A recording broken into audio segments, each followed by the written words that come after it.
Tara, and welcome once again to Why. Get set for another flight through the fabulous and fascinating realm of science. Today, Lisa hangs out with our feathered friends, Joseph rocks with some crocs, and David has more experiments and demonstrations to stretch your brain. In fact, David has pole position on the show. Take it away, David. Did you know that the space shuttle travels at around 8 kilometres per second as it travels around the Earth, as it orbits the Earth? Now, think about that for a second. 8 kilometres per second. 8 kilometres every second. That's absolutely amazing. It's very, very fast. Now, as it actually spins around the Earth, it doesn't move in a straight line. Now, most objects travel in a straight line until they're acted upon by another force. And the force that we're talking about in this particular instance is, of course, gravity. Gravity keeps pulling the space shuttle back down towards the Earth as it spins around. If we were able to magically, or rather scientifically, able to extract the Earth from where it was and put it somewhere else, then the space shuttle would actually ping out into space in a straight line until it met another force, which then shifted it from that straight line. So objects always move in a straight line until acted upon by another force. We can consider this with my marble. All we need to do is just sit it down on the table here, like so, give it a flick from behind, and you'll see that it moves forward in a straight line. Now, it tends off to the side just a little bit because of the bumps and grooves in the table there. They act as a bit of a force and funnel it off in one direction. Now, we also need to consider this down here with my paper plates. And this, of course, is going to be the situation with the space shuttle. So let's put that out there and put my marble inside of there, give it a bit of a flick, and you'll see that it moves around in a circle. Now, as the space shuttle gets tugged back towards the Earth by gravity, this is being pushed back towards the centre by the edge of the plate around there, the edge of the paper plate. But we were talking about taking the Earth out before. Let's do a similar thing with our paper plate. And to do that, all I need to do is to cut out a wedge. So we'll cut out one part of the wedge there and another part there, like so. Grab our marble from down here. This time I'll put the marble just there. I'll give it a flick, and as I flick it and it comes around to about here, this is the point at which the Earth disappears. And of course our marble, or our little toy space shuttle, is then going to move out in a straight line. So let's give it a go, bit of a flick, around it goes, and out it moves in a straight line there, like so. Very, very cool. So this gravity thing is what tugs the Earth, tugs the space shuttle back towards the Earth, and also we've got the edge of the plate here, which actually pushes our marble back towards the centre there. So objects will move in a straight line unless acted upon by another force, be it gravity or be it something else. Same thing happens for speed as well. Objects will always move at the same speed unless acted upon by another force, which will actually make that object slow down or speed up. Now, in a perfect environment like a vacuum, our marble, if we flicked it from behind, would just keep travelling in a straight line at a constant speed. But of course, down here on Earth, what we have is air. And air pushes back on the marble and slows it down, and friction, due to the point of contact between the marble and the table, will also slow our marble down as well. Now, there's another easy way you can try this at home, and that is with a balloon and a $2 coin. All you need to do is put the $2 coin into the balloon, which is what I've done over here, blow it up and tie it off, and then you just need to gently spin this around, like so. And you better see that $2 coin inside of there, and eventually what will happen is it flicks up onto its side and it'll start spinning around like so. Now, what's happening, of course, in this instance is the side of the balloon is acting as the force, trying to push it back towards the centre. But it will keep moving around in that circle. If I was to burst the balloon, which you don't want to do because then you have a $2 coin flying off in a straight line. So don't try that, but certainly try this. And something else you might notice is when you try and spin this around, the little $2 coin actually flicks up onto its side. Now, unfortunately, I'm starting to run out of time here, so I don't have any time to explain the science of that, but maybe I'll save that for another time. David, can I have my $2 back now? Oh, don't worry, I'll get it after the show.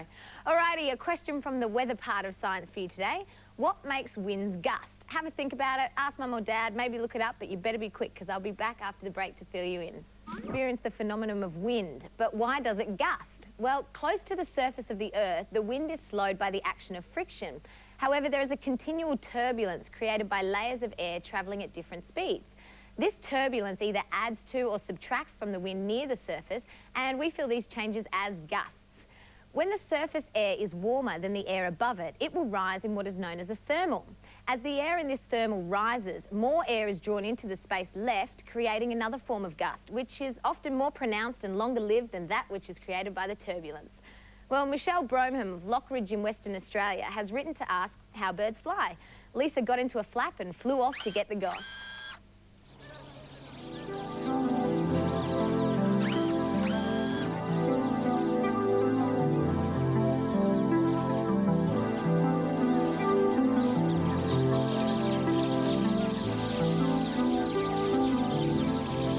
Did you know there are about 8,500 different species of bird in the world, and majority of them do fly?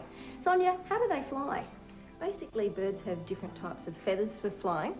They will do a downstroke, and that puts them up in the air, and they have very strong muscles across their chest joining their wings, and then they'll have their different types of feathers. We'll just show you on this guy here. We spread his wing out here. We've got these long feathers at the end here are their primary feathers, and they're used to propel the bird forward. Then we have your secondary feathers, and they are the ones that keep them upright in the air, like keep uplift. And then you've got your tertiaries, which are your other feathers. Now what they do with all these feathers, I'll just put them back in there for him now. When they're flying, they want to keep all their feathers nice and tight, and that keeps them sort of some air motion underneath them. And they use the currents of the air as well. And then when they want to direct, they can open those feathers up and propel them. They also use their tail feathers to, like a steering wheel, and also to keep their balance when they're in the sky. And how have birds adapted to flying?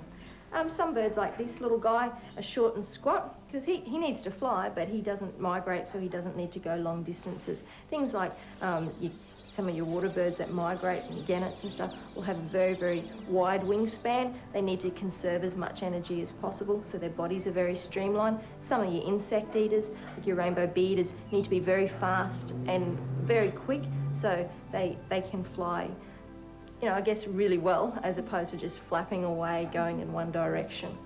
And you'll often see birds flocking together in a V formation. Why do they do this? That's to preserve energy. It's the same when people canoe on a river. If the first bird, he uses his energy, and then the wind will sort of rush past them. They form one big streamlined air slip, really, and so then the ones at the back don't have to work so hard. They'll change their formation and each have a turn. Oh, that's good. Well, there you have it. As the saying goes, you learn something new every day. But now that I know how birds fly, I'm just going to kick back and enjoy the serenity.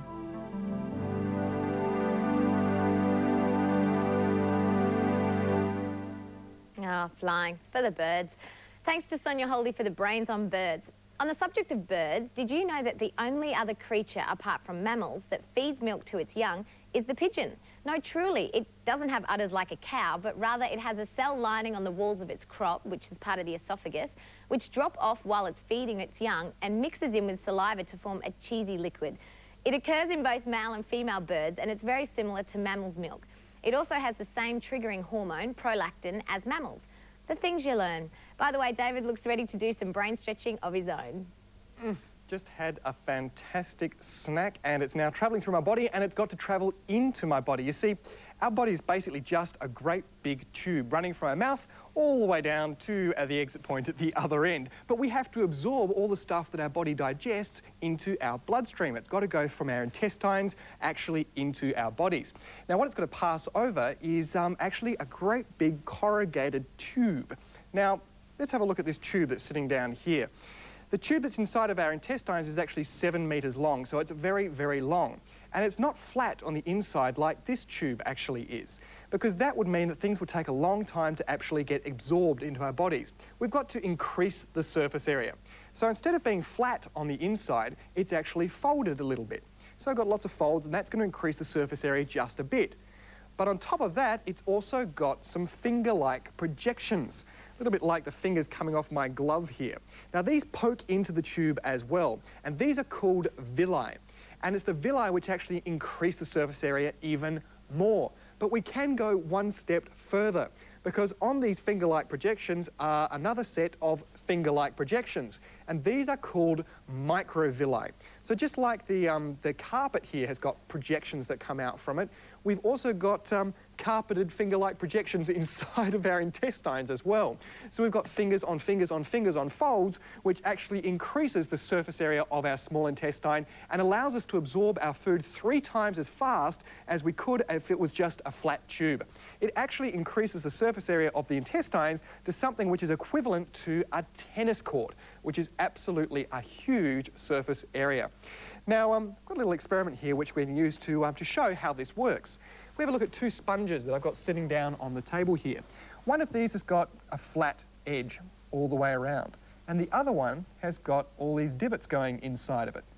Now, this one has got a bigger surface area along the outside edge because of all of those little divots working its way onto the inside there. Both of these have got about the same area though, okay? So if I was to put it on top and then to put that part of that projection inside of there, that part inside of there, it'll work out so that these have got the same area on top. They've just got a bigger surface area with this one because of all of those folds. Now, if I put this into this water that I've got sitting on the table here, which one do you think is going to soak up the water the quickest? This one, the one with the bigger surface area, or this one, the one with the smaller surface area? Have a bit of a think about that, and now we'll give the experiment a go. So let's put it into our bowl sitting down here and see which one works quicker. You have to watch very, very quickly. Here we go, 3, 2, 1, and that one soaked it up just a little bit quicker than the other one did. And that's because that had a bigger surface area. So those waves, the divots in there, actually increased the surface area and it could absorb all of that a lot more quickly. Of course, there we're absorbing minerals and nutrients and water and all sorts of other things into our bodies so that we can use it for energy and other different purposes to build up our bodies and that kind of stuff as well. Now, another place that you'll find an increased surface area in our bodies is actually in our lungs. Now, our lungs aren't 2 sacs like you may think. They're actually lots and lots of tiny, tiny, tiny, tiny little sacs. In fact, millions of tiny little sacs. We start off with a trachea at the top, which then breaks into 2 bronchi. The bronchi, which are tubes, also break into bronchioles, and then they break into something called alveoli, which are like a whole stack of tiny, tiny little balloons. And it's these balloons which actually give the increased surface area to our lungs. If we were able to spread those balloons out over a large surface area, then they would actually cover up the same size as a tennis court. Same thing with that 7 metres of intestine which is curled around in our stomach here as well. So both of those greatly work to enhance the surface area available for nutrients to be absorbed and for oxygen to be absorbed in our lungs, and also for us to get rid of carbon dioxide out of our lungs as well. Now, it's not just our bodies that actually use this increased surface area, it's also some of the technologies in our modern days that use it as well. Just over here, we've got a vacuum cleaner. And this vacuum cleaner's actually got a filter on it. And you better see the filter just here. And you might be able to detect that this filter is actually corrugated. It's also cone-like as well. It's going back into this structure. If it was flat, then it wouldn't work as well.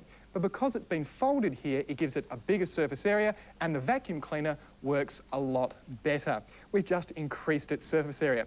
And by the way, you guys would have known, if you watched the series earlier this year, you would have known, of course, that vacuum cleaners don't suck, because nothing in science sucks. It's all got to do with air pressure. Remember that? Yes, I do vaguely remember you saying that, and I agree wholeheartedly. Coming up in the show, Joseph smiles at a crocodile. Tara, were you aware that polar bears are pigeon-toed? Their turned-in feet, however, are not the result of bad posture. All bears, including the polar, have adapted this particular characteristic. Being large and heavy and being able to move comparatively quickly, they therefore require the added balance provided by legs that bow outwards and feet that point inwards. It's probably more noticeable on polar bears because their feet are approximately twice the size of other species. Their larger feet give them greater support when running and walking on the snow, a little bit like snow ploughing. Well, Ashley Morgan Allsbrook of Ascot, Queensland wanted to know about crocodiles. So Joseph cautiously approached this reptilian question to get the answer. Crocodiles are one of those animals that you really need to keep your distance from. But up close, there's some very interesting features that enable them to be the swift and dynamic creatures that they are. In Australia, crocodiles are found north of Rockhampton, along the top of Queensland and the Northern Territory, and over to northern Western Australia. Freshwater crocodiles are harmless to humans, and in some cases you can even share the water with them. However, the same cannot be said for saltwater crocodiles, which are much larger and eat meat as their primary food source. Toby, crocodiles seem to have ridges on their back. What are they there for? They're actually called osteodermal plates, which is basically little pieces of bone under the skin. They're used to protect the whole back and spine region from kicks and blows from larger animals. Also to increase the surface area on their back, as being reptiles, they're solar powered, so they need the sun to warm their blood, so it increases their surface area so they can absorb the sun a lot more efficiently. The tails seem like pretty powerful units, but what else do they do? The little triangles of osteoderms, again, on their tail are used for when they swing their tail from side to side. They create currents and counter currents that cancel each other out, so they can move through the water and not disturb the surface at all. How fast do they swim? They can swim at around about 28 kilometres per hour through the water over short, extended bursts. Now, when they're actually down underwater, do they close their eyes? No, they can keep their eyes open. They've actually got 3 eyelids. They've got the 2 big thick ones like ours that come down to protect their eyes, and they've also got a 3rd one which comes vertically across their eye so they can see upwards and out of the water. So, apart from looking for animals, how else do they sense that food is around? They can feel vibration. They've got little receptors all the way down along their belly, so as an animal walks along the riverbank, they can feel the vibration and work out exactly where the animal is. Now, you wouldn't want to get too close to a crocodile's mouth, but how many teeth do they have? The teeth, they've got around about 64 to 70 teeth. They're constantly shedding teeth, so unlike us, they're always renewing their teeth, and they'll shed a whole set of 64 to 70 teeth over about 2 years or so.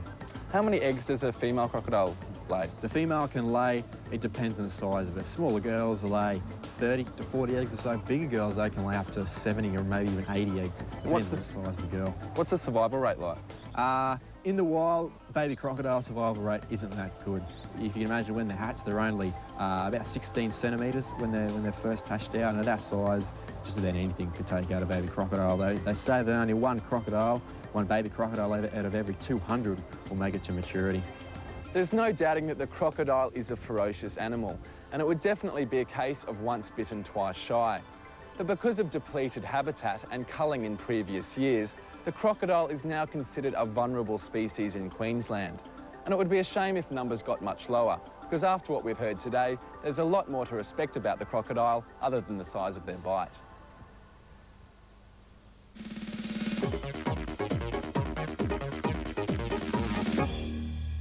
Okay, now I love camping, and I'm sure you guys do too, but have you ever been camping and it's all dark and you rummage around in your tent for a torch and you just can't find one? Well, today that's what we're doing. We're going to learn how to make a torch, and it's so easy. You guys have probably got all of these things at home. All you need is a size C battery, an empty film canister, a 2.5 little light bulb that you can buy just from supermarkets and hardware stores, and the lid of a drink bottle, some scissors, alfoil and sticky tape. Now, easy to do. All you have to do is grab some alfoil, cut about 10 centimetres strip by about 1 centimetre, get your sticky tape, and you're going to cover the alfoil strip here like I've done, both sides of your alfoil in the plastic tape. Now, the important thing is to leave one end of your tape open. So you can see there I've got the alfoil because it needs to touch the negative end of your battery. So still stick the sticky tape on that side of the battery like that, so it's running off like that, but the other side has to be open so it hits the bottom. Running up here, you've got to get to your drink bottle top lid. Now, we need to drill a hole in the top, and you might want to get Mum and Dad's help for that, to do that, just so it's big enough so the light bulb can fit in there nice and tightly like mine. And we need to also run a piece of alfoil up on the side, if you can see that, under the light bulb, so it's touching the metal on the light bulb too. Now, once that's all happening, you can push your little light bulb back into your lid, like that. And you've got it all stuck together like so. We fold this over, whoop, and we pop it inside our empty film canister here, and presto, we have a little light bulb. This is definitely, I have to say, ooh, hang on, give it a little jiggle. It's got to, there we go. You'll never have light problems ever again. And I have to say, this is definitely one of my favourite experiments. Time now for a break. I'll be back in a little while with more why. In 1857, the American inventor Elisha Otis invented the first steam-powered passenger lift in a New York department store. Lifts are great. What would we do without them? In fact, they're a handy means of transporting people and materials vertically in any type of building.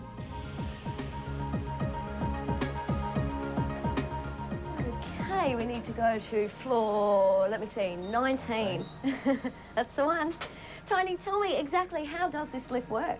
Yeah, well, the lift car is attached to a hoist motor, electric hoist motor, and that's attached to the car by steel ropes, and that does your lifting for the lift car. So are there two types of lifts? Yeah, there's two types. Mainly there's a hydraulic, which works on pressurised oil, and you find those mainly in your shopping centres, railway stations and so forth, and your rope traction, which is this type here, mainly for your high-rise applications. Is that because it needs to go longer distances? Yeah. So there's obviously heaps of different motorised equipment to help the lift to work. Could you tell me about these? Yeah, well, each lift has its own controller and has a hoist motor.